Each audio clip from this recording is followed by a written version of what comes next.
President Philip Koshi, Honorable Chairman of the Organizing Committee, Sri Pradeep Kumar, Mr. Jay Kumar, the General Secretary of the Union, Prakash, the Working Chairman, Raghavan, the General Convener, Mr. Murali, the Convener of the United Federation of Bank Unions, office bearers, members of the fraternal organizations, distinguished invitees, and friends. Let me first thank the State Bank Staff Union Kerala Circle for giving me an opportunity to be with you. But I have accepted this invitation largely to be part of a solidarity under circumstances in which we seem to be living in countries like India. I know that when it comes to the question of the problems of bank employees, and even at the national level, several problems, the State Bank's staff union, particularly in Calicut, is very well prepared, and I may not have much to tell you about these things.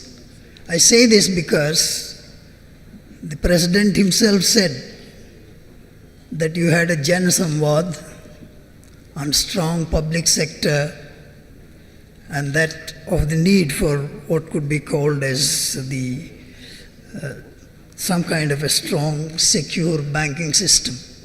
And you also had here, I think very fresh, only a week back, a national seminar on programs, policies in banking sector, and with people who are well known for their understanding of these problems.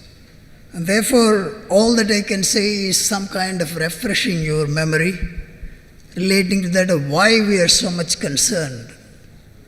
And of course, I am talking about the context.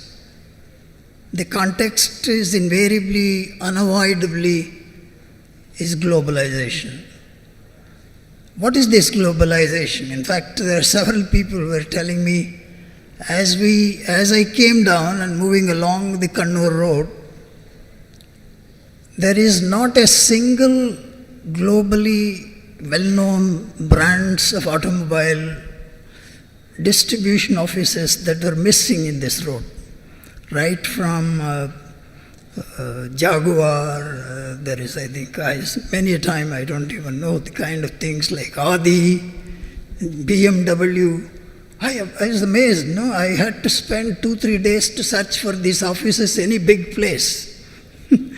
But I think in a matter of 10 minutes, I am aware that all these brands are here. I think, see, isn't it because of globalization? What is wrong with it? I mean, these are the questions asked, and why are you asking about it? Isn't it because of the opening up of the world that choices of people have improved? And then I think there is so much happening around that people are living much better life, visibly. But our concern is that when it comes to the question of this process, the story cannot be started in a better way about globalization. What we see visibly about globalization, what exactly is not what happens behind globalization. And therefore, the best way of starting this story is Calicut himself. I found that Calicut would be the best place to understand globalization in its proper perspective. I was taken in the evening to a place called Kapadu. And then, of course, I was also reading that Kathmandu is the place where Vasco da Gama landed. And then the second line says, after landing of Vasco da Gama in Kathmandu, the whole history of the country has changed. What I'm trying to say is, was there no globalization, global contact trade before Vasco da Gama came?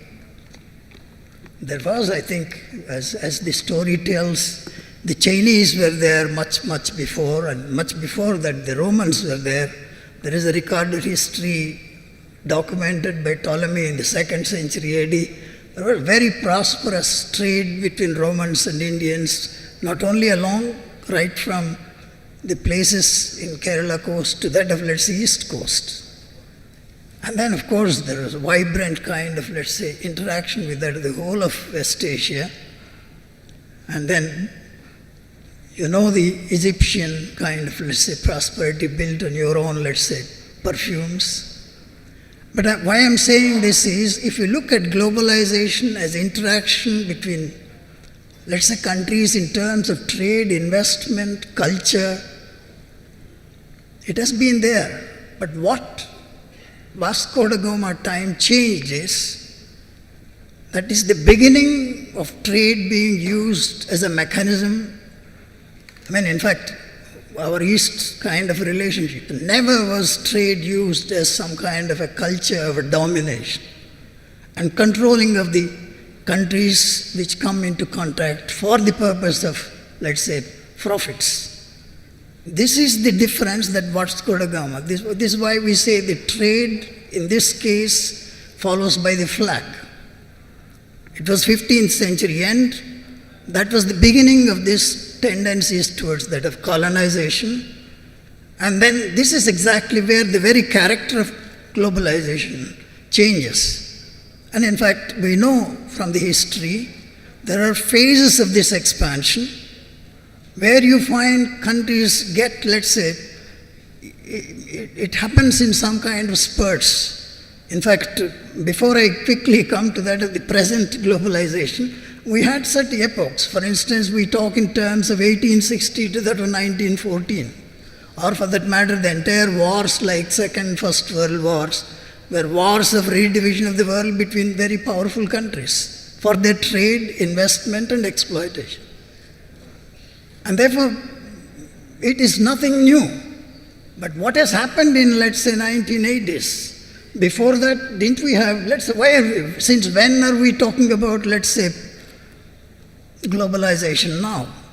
It's only in 80s. In fact, I have been teaching right from 1960s. I never even discussed in the context of trade or development that there's something called as globalization. Come 1980s, I think that's the only thing we have been talking about now. You say, why is it? See, if you look at, let's say, immediately after the Second World War, if you look at the world as such, and then we look at, let's say, the so-called process of development, particularly in those countries which were presently very highly developed countries in Europe, and then, of course, Japan, these were the countries which were devastated through that war.